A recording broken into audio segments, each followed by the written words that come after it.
그러면 크게 보면 이 하락의 사이클이 아직 온전히 끝난 건 아니라고 보시는 거예요? 그쵸. 아, 진짜 길다, 부동산. 길 수밖에 없는 게요. 여러분들은 상승하는 것만 대부분 봤잖아요. 근데 상승의 10몇 년은 길다고 얘기 안 해. 근데 상승은 그것보다는, 아니, 하락은 그것보다 항상 보면 짧아왔어. 짧았어. 근데 그건 더럽게 길대. 마음가짐인 것 같아요. 마음가짐인 것 같고, 어쨌든 제가 볼 때 지금 시장은, 그리고 또 이제 더 중요한 부분이 그거 같은 게, 하락장을 하락장이라고 얘기할 수 있는 시기가 아니에요. 여러분들이 나중에 지나고 보니까 하락장이라고 얘기하는 거지, 하락장 때 하락장이라고 생각하는 사람은 거의 없어요. 잠시 주춤하는 거다. 저도 지금 그렇게 보고 있습니다. 그쵸? 쉬어간다. 4년을 주춤하는데 4년을 주춤한 이제 믿을만도 하지 않나? 그게 사람들의 심리라고요.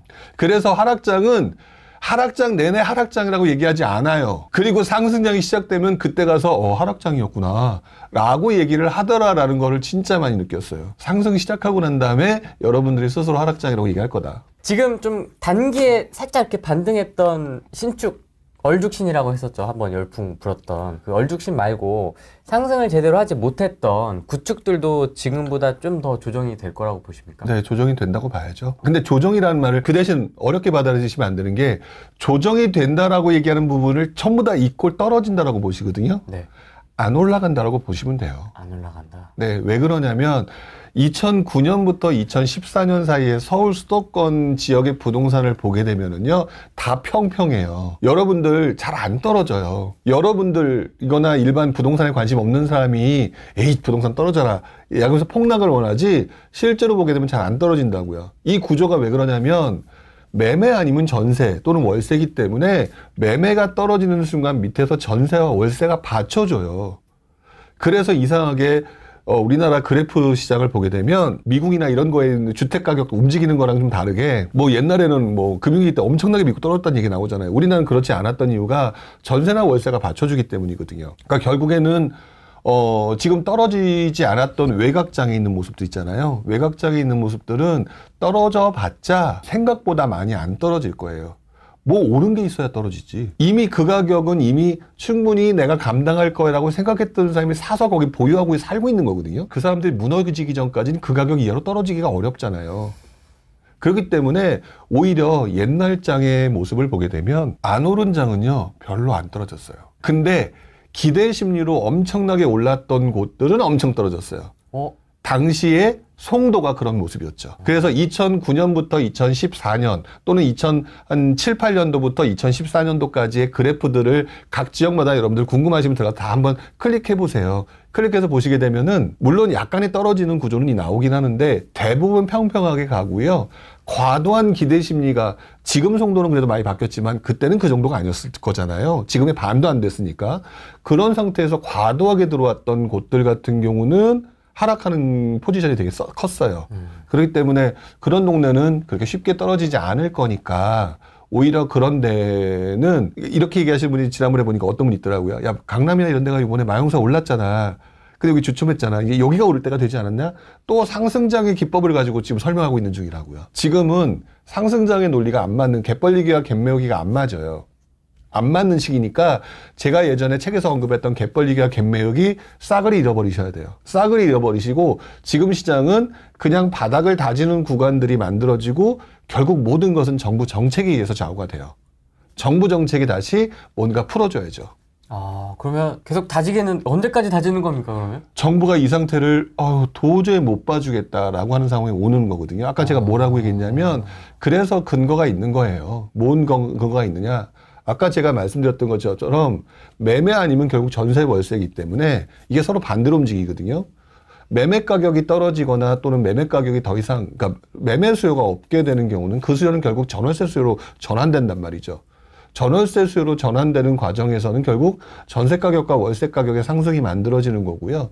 전세 가격과 월세 가격 상승을 보면서 사람들이 아이, 더러워서 집을 사야겠다라는 상황이거나, 야, 이 상황이라서 사람들이 거의 밀란이 날 정도의 수준이겠네, 이거 그냥 놔두면 안 되겠네 라는 생각을 가진 정부가 그것들을 뭔가 보완하려는 대책들이 만들어졌을 때 매매 수요로 전환하는 방식이 나와요. 그 방식이 나올 때까지. 그래서 그 전세 갭 투자 전문가라고 하는 분들 있죠.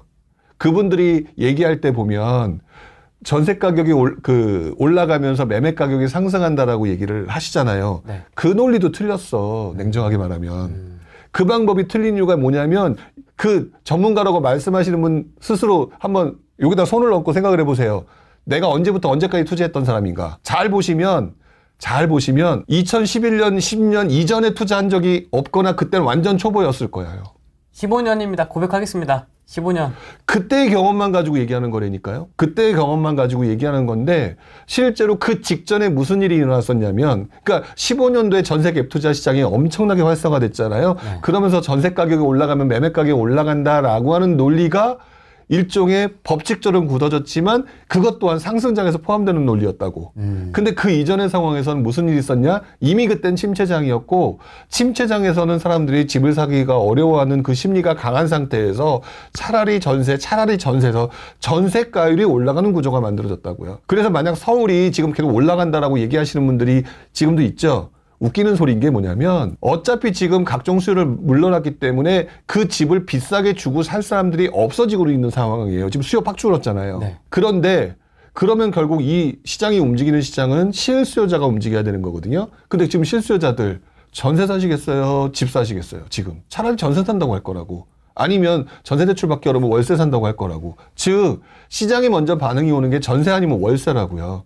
전세 월세가 반응이 오면서 전세 가격이나 월세 가격이 난리가 나는 상황이 만들어질 때 그때 정부 입장에서 어쩔 수 없이 이렇게 전세 시장이 불안하고 시장은 PF 문제 때문에 문제 생겼고 이러니까 매매라도 돌려야 전세 이런 난리가 전세 대란 같은 게 없어질 거 아니에요. 네. 그러면서 나타나는 게 매매 시장의 활성화라고 돌아버린다고요. 그래서 지금 정부가 잘 보시라고요.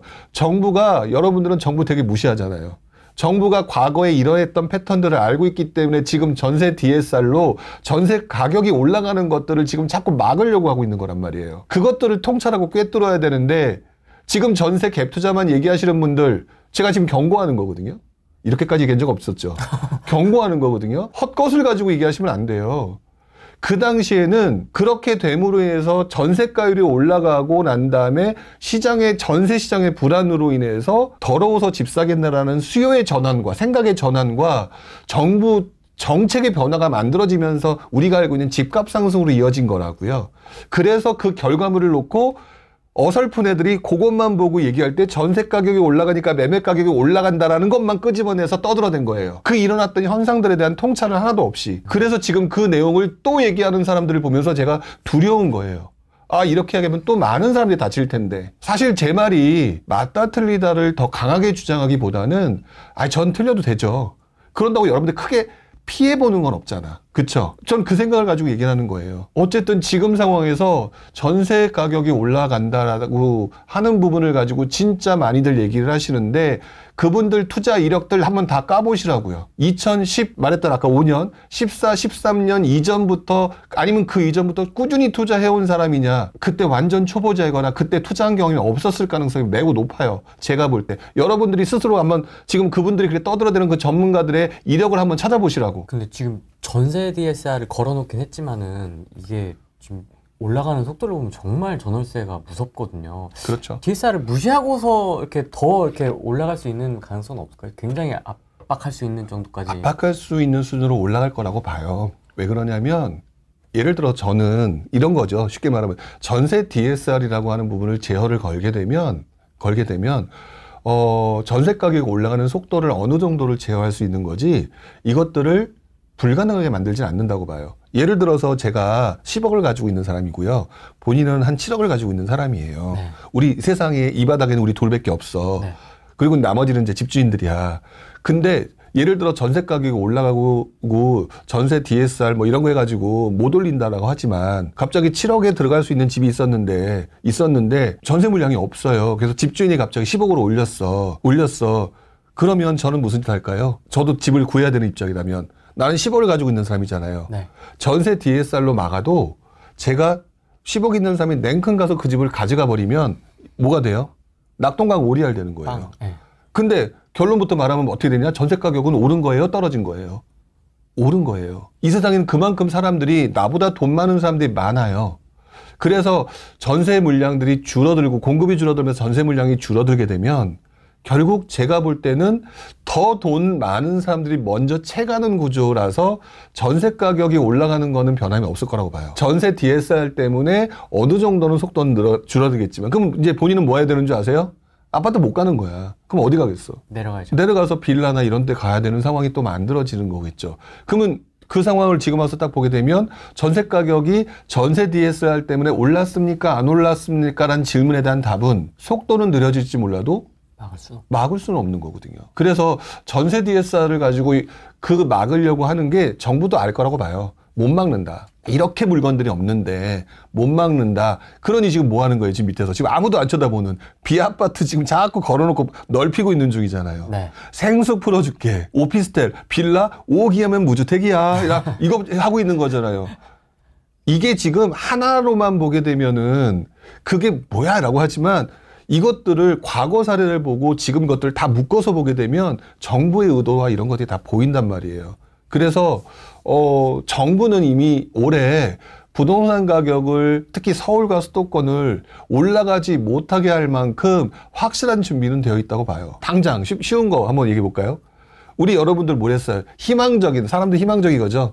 그래서 뭐라고 얘기했냐? 올해 1월에는 대출 규제 풀릴 거야 라고 얘기를 했죠. 근데 제가 그때 뭐라고 얘기했었어요?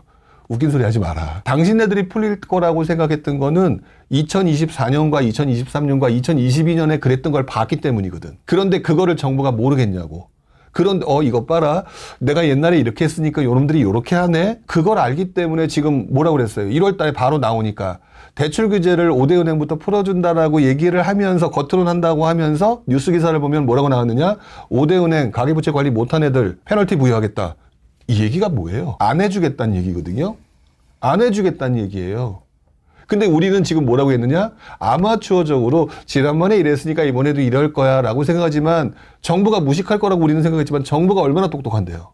야, 은행이 예대마진으로 먹고 사니까 연초엔 풀어줄 거야 라고 했죠. 그랬죠. 그랬는데 결국 지금 한국은행 총재 나와서 뭐라고 그랬어요? 가계부채, 이번에 신년사 자세히 보셨는지 모르겠어요. 거기 보게 되면 경기를 부양해야 된다는 그런 것들을 자꾸 주장들을 하시는 것도 있겠지만 더 큰 문제는 가계부채 문제라고 얘기를 해요. 이 얘기는 뭐예요? 안 해주겠다는 얘기지. 근데 우리는 아마추어처럼 해줄 거야 라고 지금 예상을 했는데 사실 그건 아닌 것 같아요. 그래서 저는 5년 이상의 관점으로 생각하시고 지금 집을 사야겠다라고 하는 분들은 지금 서울 들어가든 뭐든 아무 문제 없어요. 그런 분들한테까지 내가 집에 들어가지 말라고 할 리가 없죠. 근데 단기적으로 각종 부침이 엄청나게 많을 거라고 보여지기 때문에 지금 오히려 서울에 들어가기에는 투자시장의 역사상 단 한 번도 바뀐 적이 없는 다리 차면 기운다라고 하는 다리 기울면 다시 찬다라고 하는 그 법칙 안에서 이것들이 단 한 번도 틀려진 적이 없어요. 그러니까 기다려야 돼요, 지금은.